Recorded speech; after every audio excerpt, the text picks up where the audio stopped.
I feel important now. I'd like to offer some suggestions for how young leaders like you can fulfill your destiny and shape our collective future. Bend it in the direction of justice and equality. Be confident in your blackness. There's no one way to be black. Embrace your own sexuality.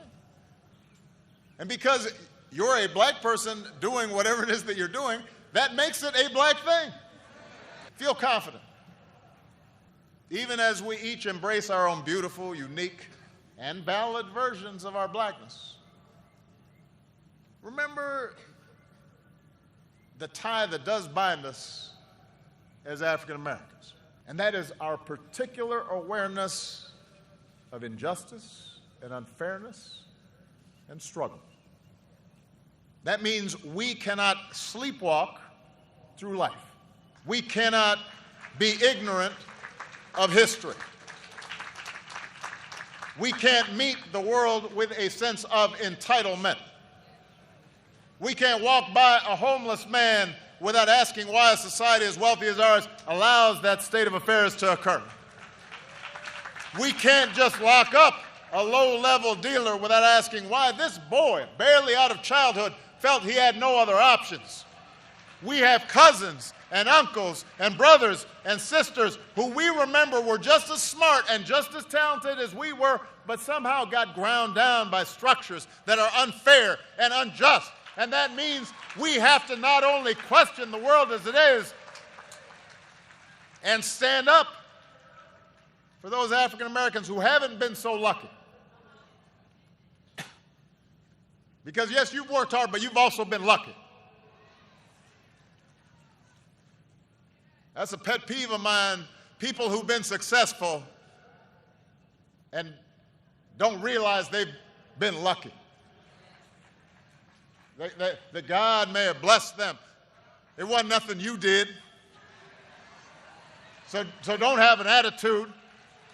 But we must also expand our moral imaginations to understand and empathize with all people who are struggling. Not just black folks who are struggling.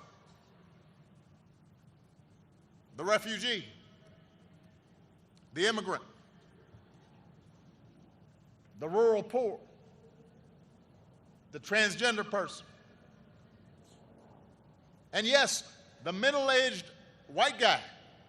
I want you to have passion. You have to have a strategy. Not just awareness, but action. Not just hashtags, but votes. You see, change requires more than righteous anger. It requires a program and it requires organizing. I'm so proud of the new guard of black civil rights leaders who understand this. It's thanks in large part to the activism of young people like many of you, from Black Twitter to Black Lives Matter.